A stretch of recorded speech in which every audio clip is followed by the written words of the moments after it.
안녕하세요. 역사쌤 김주한이쌤입니다. 자, 여러분, 오늘 살펴볼 내용은 로마의 발전과 문화예요.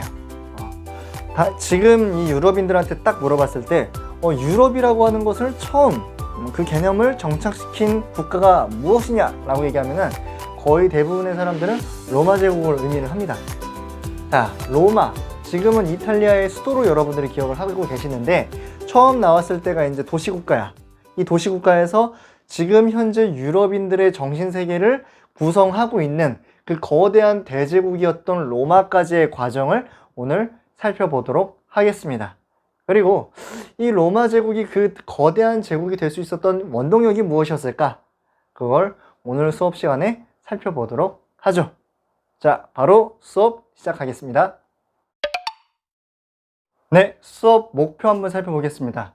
로마 제국의 발전과 멸망 과정에 대해서 살펴보고 로마 제국의 문화를 파악할 수 있다.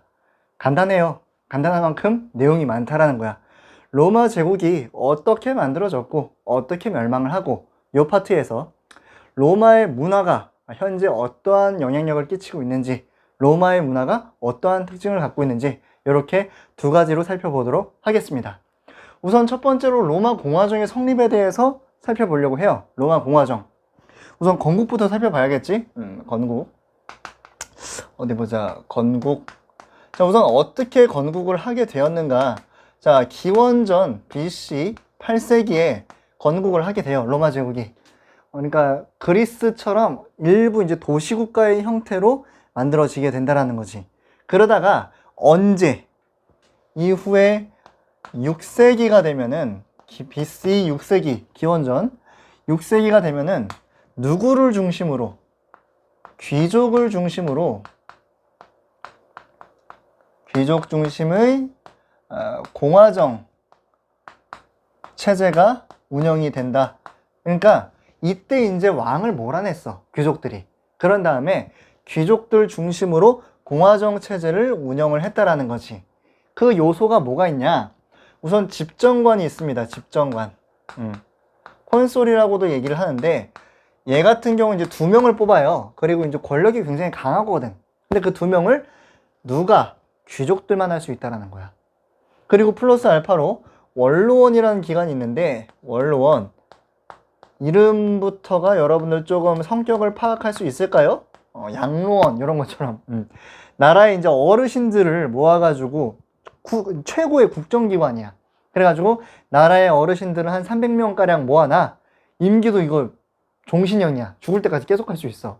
그래가지고 원로원을 통해서 이제 국정을 운영을 하고, 그리고 나름대로 행정, 집행권자의 최고 자리는 집정관이 하는데 이것도 이제 귀족이 한다라는 거. 그래서 이러한 특징들을 여러분들이 확인을 할 수가 있습니다.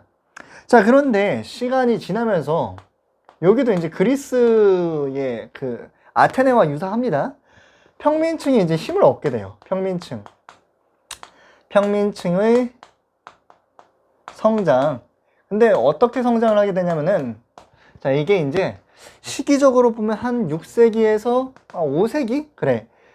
BC 한 5세기에서 몇 세기 정도 될까? 한 3세기까지에 대한 내용이야. 요게.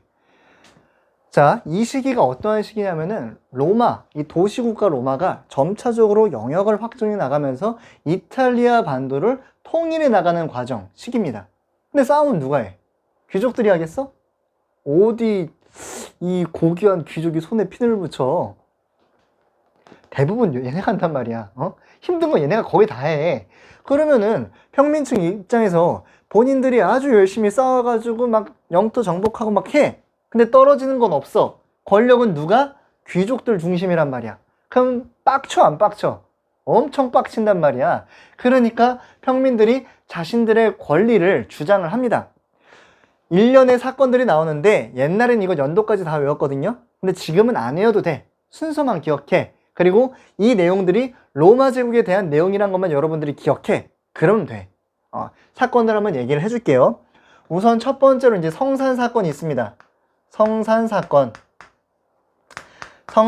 뭐냐면은 성스러운 산에서 일어난 사건이야. 귀족들이 너무 빡쳐가지고 무기를 들고 로마 뒷동네 가가지고 이제 막 시위를 벌인 거야. 뭐 귀족들 이렇게 하는 거 너무 되게 안 좋다. 물러가라, 물러가라. 그러니까 귀족들이 처음에 진압을 하려고 하는데 진압을 할 군대가 어딨어? 여기서 시위하고 있단 말이야. 그러니까 진압을 못 하는 거지.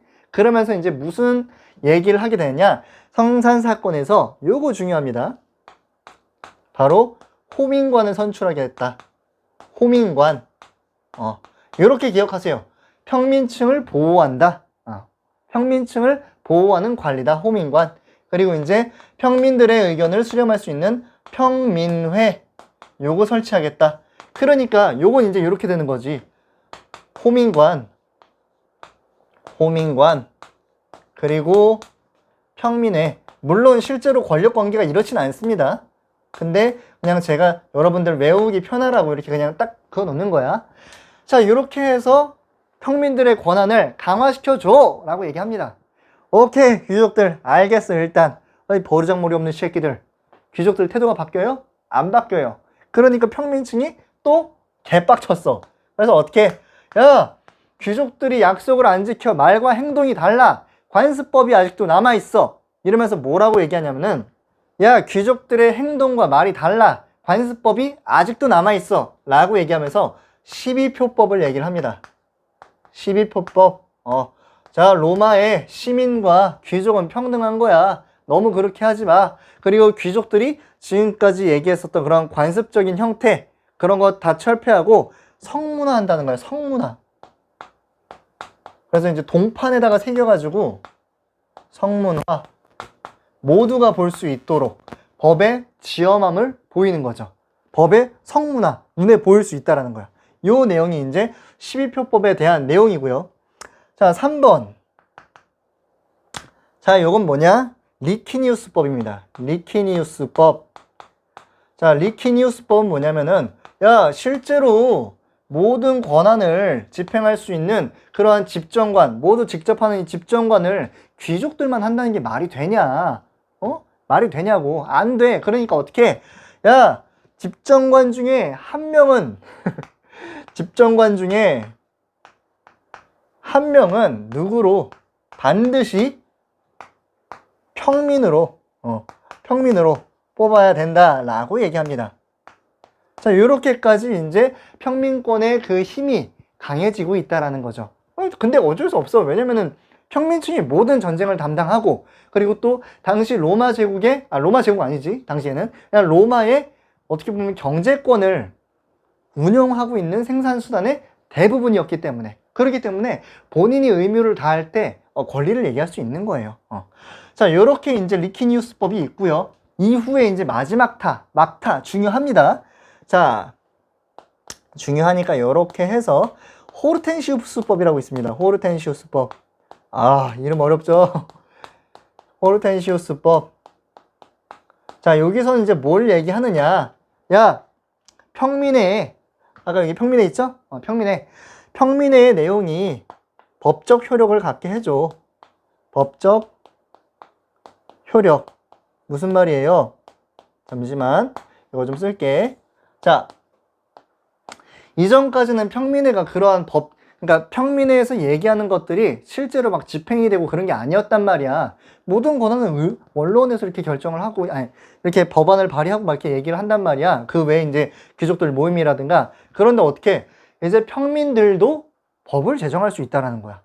평민들도 로마가 굴러갈 수 있게 하는 그러한 여러 법령들을 제정을 할 수 있다는 거야. 여러분들 지금 보이세요? 평민들의 권위가 점차적으로 강해지고 있다는 거? 처음에는 호민관, 평민회 만들었다가 점차적으로 이 권한을 강화시키기도 하고, 또 집정관 자리에 평민을 넣을 수 있게 되기도 하고, 더불어서 평민의 권한을 강화시키는 역할까지도 했다라는 거. 이렇게까지 여러분들이 보시면 될 것 같습니다. 그래서 로마 공화정의 성립은 핵심은 이거야. 평민권이 올라가고 있었다라는 거. 그리고 시험에서 자주 출제되는 부분 같은 경우는 호민관, 그리고 뭐 호르텐시우스법, 요렇게까지 여러분들이 기억을 하시면 될 거다. 자, 요 정도로 넘어가도록 할게요. 자, 다음으로는 로마 제국의 발전과 멸망 과정에 대해서 살펴보도록 하겠습니다. 로마의 시작부터 해가지고 멸망까지 쭉 보는 거예요. 자, 우선 제가 이렇게 표기를 해놨는데 여기 같은 경우는 우리 방금 살펴봤던 내용들, 평민권의 성장 부분이라고 여러분들이 생각하면 될 것 같아.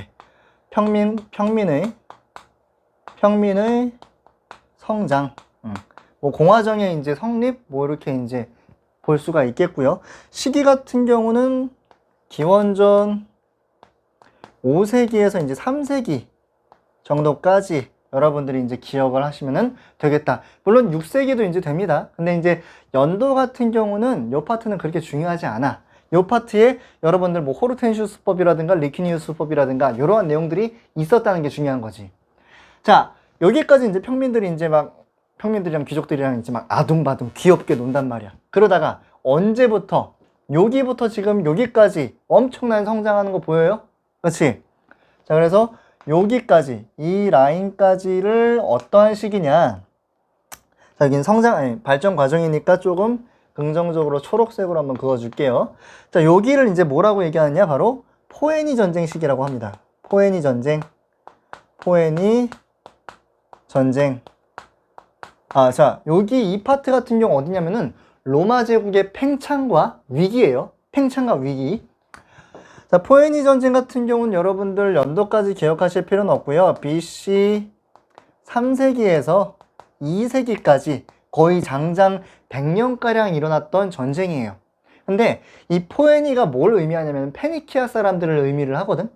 페니키아 사람들이 만든 국가 중에 하나인 카르타고가 있습니다.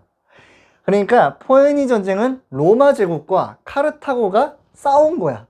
100년 동안. 거의 1차, 2차, 3차 이렇게까지. 그랬을 때 여러분들 알고 계신 인물들이 있을 거예요.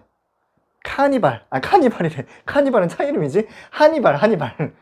애꾸눈의 장군 이래가지고 이제 하니발 장군도 있고 이제 뭐 스피키오 이러한 사람들이 있는데 하니발이 대단했습니다. 에스파냐, 지금의 이제 스페인에서 시작해가지고 피레네 산맥 올라가가지고 알프스 산맥을 내려와서 이탈리아를 공격하는 그런 엄청난 작전을 세워요. 알프스 산맥을 특히 누구랑 같이 가냐면 코끼리를 타고 갑니다. 여러분들 등산을 할 때 예를 들어서 관악산이라든가 뭐 북한산 올라간다고 생각해봐. 그런데 그 산을 올라가는데 누구랑 같이? 코끼리랑 같이. 되게 말을 하면서도 좀 이상한데 그러할 정도로 이제 로마인들한테는 아주 기상천외한 전략들로 인해서 아주 무서운 공포의 대명사로 불렸던 하니발 장군도 여러분들이 기억을 하시면 될 것 같아요. 근데 어쨌든 포에니 전쟁에서 승자는 누구냐? 로마야. 그렇게 아무리 이렇게 해도 로마가 이겼어. 로마가 이길 수 있는 이유는 내가 이따 문화 파트에서 설명을 할게.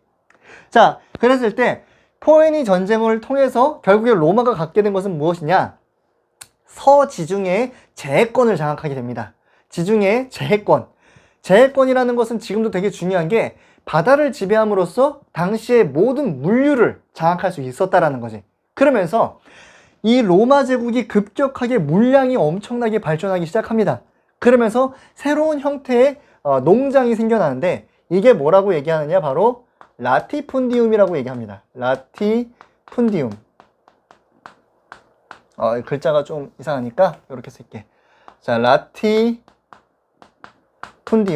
자, 라티푼디움이 뭐냐면은 로마가 이제 지중해를 정복했어. 거의 이제 지중해를 갖게 됐어. 그러면서 여러 지역에 있었던 물류를 장악하면서 여러 지역의 식민지와 또 나라를 정복하면서 노예들을 갖게 되거든요. 그러니까 라티푼디움은 여러 식민지와 노예들을 통해서 운영하는 대농장인 거야. 알겠죠? 뭐가 필요한 거야? 그러면은 식민지 그리고 노예. 자, 근데 이때 로마는 나름대로 양적 성장은 이뤘을지 몰라. 엄청나게 커져요. 제국도 엄청나게 확장되고 제국이 가지고 있는 물량도 엄청나게 세죠. 근데 질적 성장은 이뤄내지 못합니다. 물론 기준에 따라서 뭘 질적 성장으로 봐야 되는지는 이렇게 좀 다르긴 하지만 제가 말씀드리고자 하는 건 뭐냐면은 위기가 찾아온다는 거야. 왜? 자, 라티푼디움이 엄청나게 성행하면서 당시에 귀족들은 되게 막 살판났어. 신났어. 대농장 갖게 되니까. 근데 누가? 바로 평민층의 대다수를 차지하고 있었던 바로 자영농들은 자영농들이 몰락하게 됩니다. 왜요? 자영농이 왜 몰락해? 자, 여러분 생각을 해봅시다. 내가 이제 로마 김씨야. 로마 김씨는 없겠지만 어쨌든 로마 김씨인데 로마 옆에서 파인애플 농사를 짓고 있었어. 근데 난 항상 이제 파인애플을 하나당 한 3,000원에 팔았단 말이야. 근데 갑자기 이제 카르타고가 멸망하면서 포에니 전쟁에서 승리하면서 각지에서 식민지에서 노예들을 통해서 아주 저렴하게 파인애플들이 로마로 들어오게 돼. 그러면서 나는 하나에 3,000원에 팔았는데 뭐 카르타고산 파인애플 300원. 이러면 시장 가격이 형성이 되겠어? 내가 경쟁을 할 수 있겠어? 안 된단 말이야. 그러니까 어떻게 됐어? 난 그냥 뭐 망하는 거지. 그러면서 이 라티펀디움으로 인해서 자영농이 엄청나게 몰락을 하게 됩니다.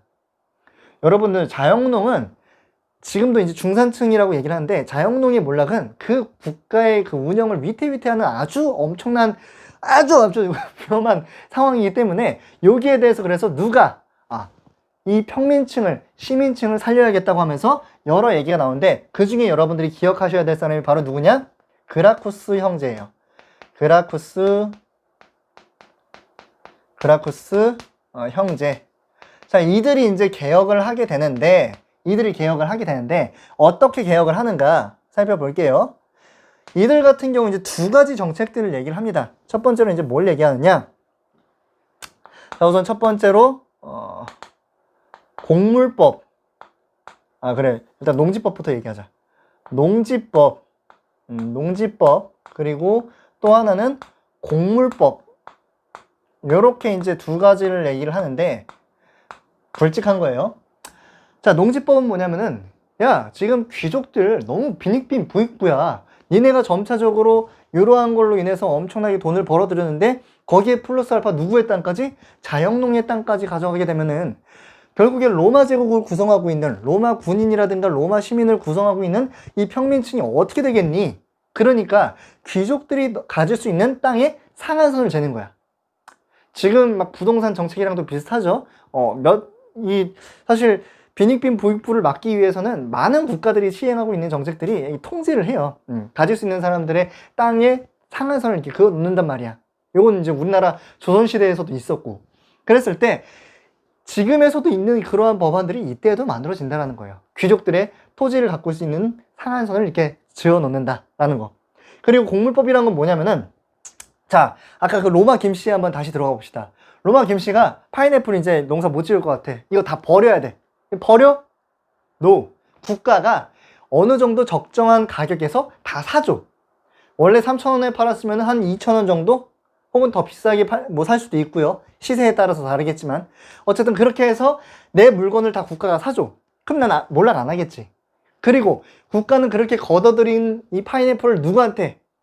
어디 양로원이라든가 어디 고아원이라든가 이런 식으로 로마 빈민층들에게 제공을 한다라는 거지.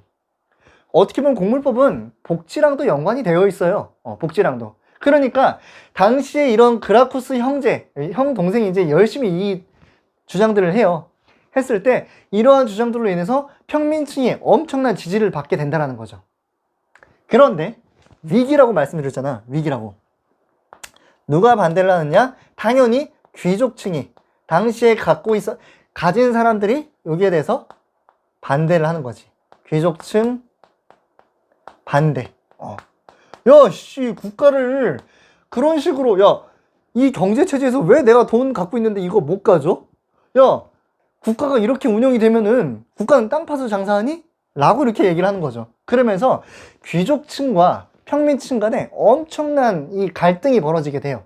여기서는 그냥 약간 좀 귀여운 내용이어서 귀엽게 싸웠단 말이야. 근데 여기서는 뭐야? 완전 이제 으르렁거리는 거지. 왜냐면 생존권이 달려있는 거잖아. 자, 그러면서 플러스 알파로 또 무슨 반란이 일어나게 되느냐? 이 혼란스러운 상황 속에서 플러스 알파로 스파르타쿠스의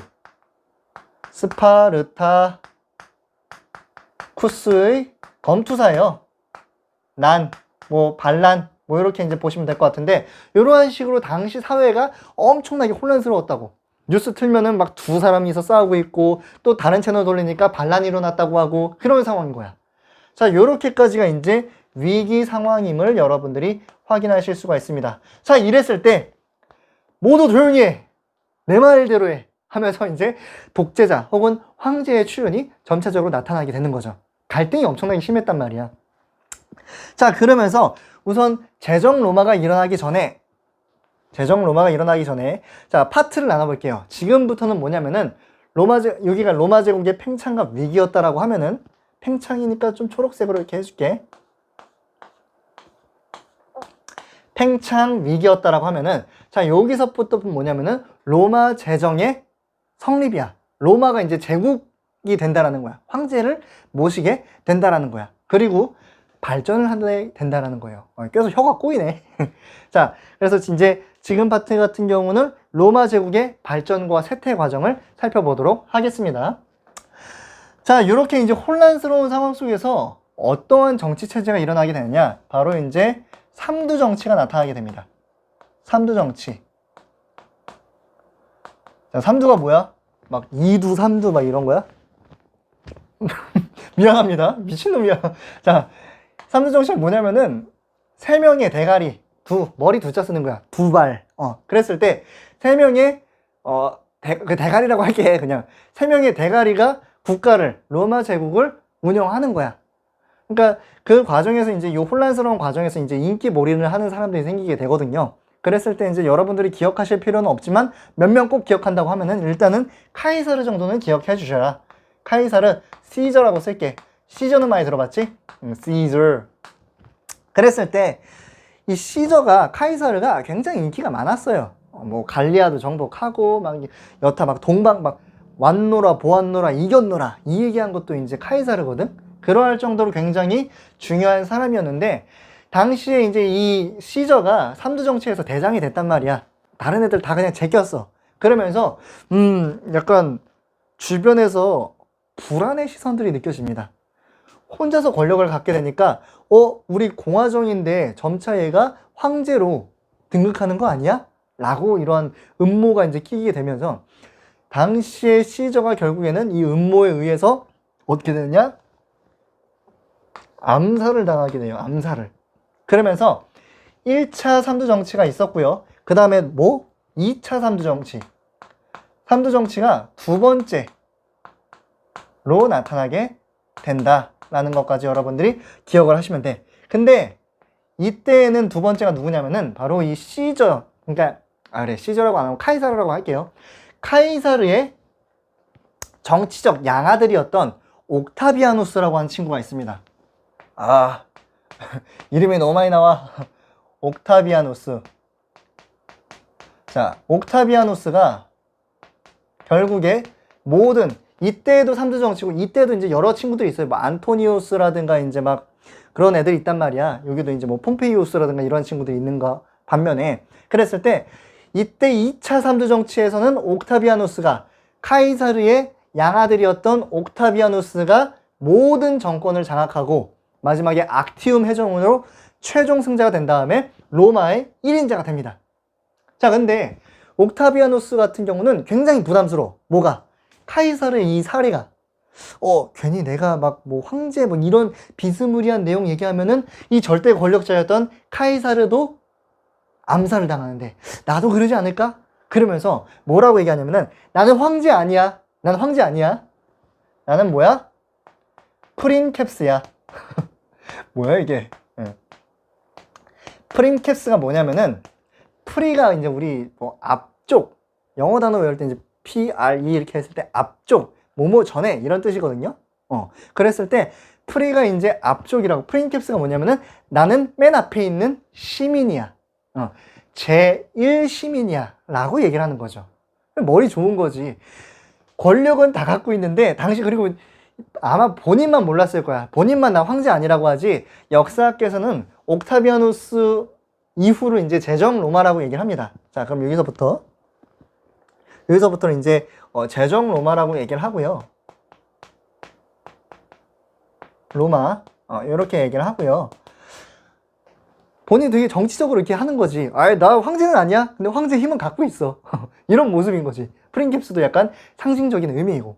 자, 그랬을 때 주변에서 이제 샤바샤바 하는 친구도 있을 거란 말이야. 그런 친구들이 이제 뭐라고 얘기하냐면은, 무슨 황제는 아니지만 당신은 아우구스투스입니다. 아우구스투스가 뭐냐면은 바로 존엄한 자. 그러니까 그냥 말만 시민이라고 얘기하는 거지 그냥 존엄한 자. 무슨 황제지 그냥. 이런 모습. 근데 사실 이때부터 이제 로마가 엄청나게 또 발전하는 계기가 됩니다. 자, 이른바 무슨 시대라고 얘기하냐면은 바로 오현제 시대라고 얘기를 해요. 오현제 시대. 이게 뭐냐면은 아우구스투스도 이제 로마를 되게 이제 잘 다스렸어. 얘도 이제 옥타비아누스도. 그런데 아우구스투스 이후에 5명의 황제가 되게 잘 나와. 그러니까 예를 들어서 이제 세종대왕 돌아가시고 광개토대왕 태어나고 광개토대왕 돌아가신 다음에 근초고왕이 또 아들이야. 근초고왕 아들은 또 이제 누구야? 정조야. 이런 느낌이야. 그럴 정도로 5명의 황제가 계속해서 로마에 집권을 하게 되면서 로마가 엄청나게 발전을 하니 이 시기를 뭐라고 얘기하느냐? 바로 로마의 평화, 팍스 로마라고 얘기를 합니다. 로마의 평화의 시대. 시기 같은 경우는 이제 200년가량이 지속이 되거든요. 제정로마 시작한 다음에 그러니까 기원전 1세기 말에서부터 시작해가지고 언제까지? AD 180년 요렇게까지가 이제 팍스 로마나 시기가 된다라는 거죠. 요렇게까지 나눠볼게. 그래서 여기는 좋은 시대니까, 긍정적인 시대니까 파랑 색깔로 칠해 보도록 하겠습니다. 자, 요렇게. 자, 요렇게 이제 옥타비아누스를 중심으로 한, 그리고 이후에 오현제 마지막 마르쿠스 아울렐리우스 황제까지 로마가 아주 발전을 하게 된다는 거예요. 자, 발전 살펴봤고요. 이제 떨어지는 과정 살펴봐야겠지? 자, 이 시기는 2가지 여러분들이 기억하시면 돼. 씁쓸합니다. 바로 자, 이렇게 쓰고 첫 번째로 군인 통치, 군인 황제 시대. 자, 2번째로는 이제 콜로나투스 운영. 요거 2개를 여러분들이 기억하시면 될 거다. 자, 군인 황제 시대는 딱 단어 보면 알 거 같잖아. 군인들이 황제를 했구나.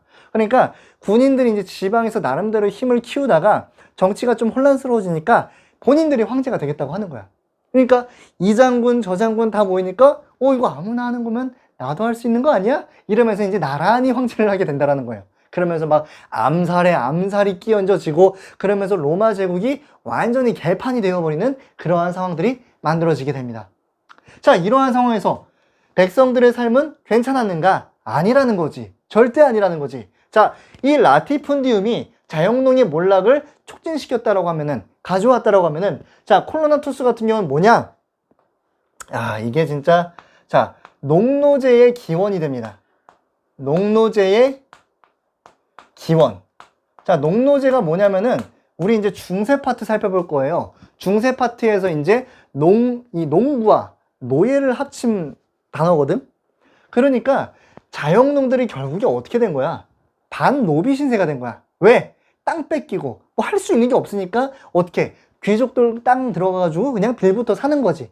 그러니까 중세의 농노제의 기원을 이때 만들었다. 이게 콜로나투스. 이렇게 기억을 하시면 될 것 같습니다. 그러면서 로마가 점차적으로 이제 헬파티의 길 걷는 과정에서 그래도 부자가 망해도 3년은 먹고 산다고 했습니다. 자, 우선은 여기 이제 안 좋은 시기, 선이 잘 안 그어지네.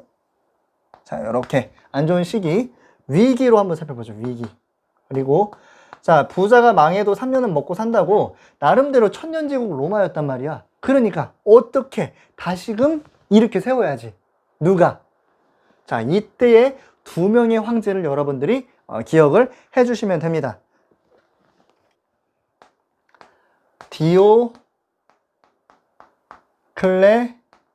이름이 너무 길어. 티아누스, 누스. 자, 그리고 가장 중요한 로마에서 첫 번째 황제, 제일 중요한 사람 옥타비아누스랑 그리고 뒤에 황제, 이 사람이에요. 바로 콘스탄티누스.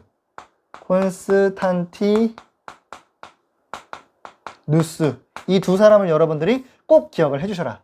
자, 디오클레티아누스 같은 경우는 어떠한 정책을 했었냐면은 제국을 4분할했어, 4분할. 자, 왜 분할했냐면은 당시 이제 황제들이 막 생기다 보니까 황제가 여러 명이 된 거야. 그래서 안 되겠다. 안 되겠다. 자, 지역을 4개로 나눠. 그런 다음에 황제 4명으로 만들어. 이렇게 되는 거야. 그러니까 이게 우리끼리 싸울 그런 상황도 아니고 지금 당시에 이제 외부의 이민족들도 엄청나게 쳐들어오고 그러니까 행정구역을 4개로 나누어 가지고 제국을 4개로 나눈 거야.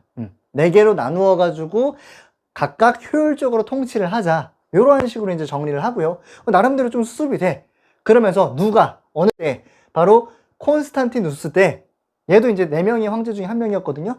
얘가 조금씩 야금야금 세력을 넓혀가면서 4명의 황제들을 조금씩 제껴가는 과정이었습니다. 그랬을 때 콘스탄티누스 같은 경우는 가장 중요한 게 기독교 정책이거든요. 자, 뭐가 있느냐? 밀라노 칙령. 자, 이거는 연도도 좀 기억해 주세요. 칙령. 자, 연도 같은 경우는 313년. 자, 이게 뭐냐면은 크리스트교를 공인한 거야. 로마가. 이게 뭐 어쨌다라는 거야? 자, 로마가 이제 우리 이제 뭐 AD, BC 이렇게 쓰잖아요. 이게 뭐냐면은 이제 비포 크라이스트 그리고 아노 도미니 해가지고 예수가 이 땅에 온 것을 기준으로 삼거든요. 그럴 정도로 이제 되게 중요한 거야. 근데 로마는 원래 크리스트교를 되게 압박했어. 되게 안 좋게 봤단 말이야. 그래서 되게 막 탄압했단 말이에요. 근데 이게 점차적으로 그 숫자가 늘어나. 로마 황제가 무시할 수 없을 정도로. 그러한 상황 속에서 콘스탄티누스가 밀라노 칙령을 반포해가지고 크리스트교를 공인한 거야. 국교로. 이건 뭘 의미하느냐? 지금 유럽의 문화의 근간은 로마 제국 문화 플러스 로마 제국 문화 안에는 뭐가 있냐면은 크리스트교가 있거든. 그러니까 지금 현재 유럽의 문화의 근간이 이때 또 만들어졌다라는 거예요. 또 야사는 또 무슨 내용이 있냐면은 콘스탄티누스가 이제 막 마지막 전투를 벌이면서 이제 영혼의 한타를 준비를 하고 있었을 때 꿈에서 이제 막 십자가가 나온 거예요. 그래서 십자가에서 이제 막 가시 이제 막 얘기를 해주시는 거지. 이렇게 하면 이길 수 있는 것이다. 그래서 그 방법대로 해서 이겨가지고 거기에서 이제 나는 이제 믿음대로 살 거야. 이런 내용도 있습니다. 어쨌든 콘스탄티누스 때 이제 크리스트교가 이제 국교로 반포가 되었다, 공인이 되었다라는 것도 기억을 하시고요. 기억을 하시고요. 그리고 이제 또 뭐가 있느냐? 수도를 이제 옮기게 됩니다. 바로 이제 폴리스.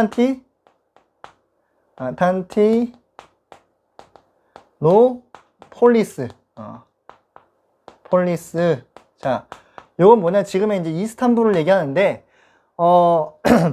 로마의 당시 수도, 로마가 굉장히 이제 타락했다라는 거지. 막 이민족 돌아다니고, 막 여우 지나다니고, 막 그런단 말이야. 이 혼란기 때문에. 그러니까 어떻게, 새 술은 새 부대에 담아야 되기 때문에 새 나라는 새로운 수도에서 아주 경격적으로 시작을 해보자 라고 얘기하면서 이제 콘스탄티노폴리스로 수도를 이전한다라는 거. 요게 이제 중요한 내용이 되겠고요.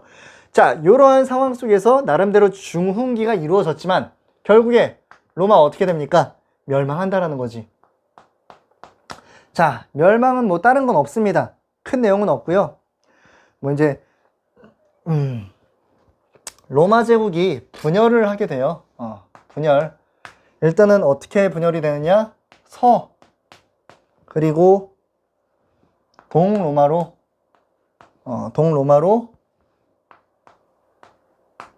분열이 되고요. 분열. 그리고 이후에 서로마 제국이 게르만족의 침략으로 인해서 서로마 멸망. 몇 년이냐면은 476년. 이렇게 여러분들이 기억을 하시면 될 것 같습니다. 요거 누구 때문에 멸망하냐면은 바로 이제 게르만족에 의해서 멸망을 하게 된다. 자, 동로마는 어떻게 되는가? 우리 다다음 시간에 살펴볼 이제 비잔티움 제국이거든요. 동로마는 서로마가 멸망한 다음에 1000년 이상 가. 나름대로 이제 열심히 싸워. 그럴 정도로 이제 잘 버텨나간다. 어떻게 보면 콘스탄티누스의 해안이죠. 이거 안 되겠다. 막 이렇게 하면서. 자, 요렇게까지 해서 로마 제국의 발전 과정과 멸망 과정에 대해서 살펴봤습니다. 파트별로 나누자면은 요렇게 팽창에서 위기, 그리고 발전에서 위기, 그리고 중흥에서 멸망, 요렇게 세 파트로 나눌 수가 있었겠네요. 자, 요 정도로 살펴보고 다음으로 로마 제국의 문화 파트에서 또 살펴보도록 하겠습니다. 자, 마지막으로 이제 로마의 문화 파트 살펴보려고 하는데요. 로마, 엄청난 제국이었어요. 그렇기 때문에 로마의 문화는 아주 간단하게 말씀드리면은 이 거대한 제국을 어떻게 하면은 실용적으로, 어떻게 하면은 효율적으로 통치할 수 있을까? 요거예요. 그렇기 때문에 로마 문화는 실용적이다. 요게 핵심이라고 여러분들이 기억을 하시면 되겠습니다. 뭐 특징으로 이제 살펴보면은 당연히 실용적인 거, 그리고 또 뭐가 있냐면은 기존에 있었던 그리스 문화라든가 그리스, 그리고 플러스 헬레니즘, 그리고 플러스 또 뭐가 있었을까요? 이렇게 하고 크리스트교, 요게 이제 합친 그러한 모습들이었다. 하지만 여러분들 가장 먼저 기억하셔야 될 것은 바로 실용적이었다는 게 제일 핵심적인 내용이다. 자, 그러면은 실용적인 내용 중에서 가장 중요한 것도 두 가지를 살펴볼게요. 우선 첫 번째로는 법률. 법률. 쌤, 제가 아까 이 얘기를 했어요. 카르타고랑 이제 로마랑 싸울 때 그런 내용들. 그랬을 때 로마 같은 경우가 어떻게 세계를 지배하게 되었는가? 굉장히 효율적입니다. 무슨 말이냐면은 군사 기지를 짓잖아. 그러면은 군사 기지를 만드는 규칙들이 따로 있어요.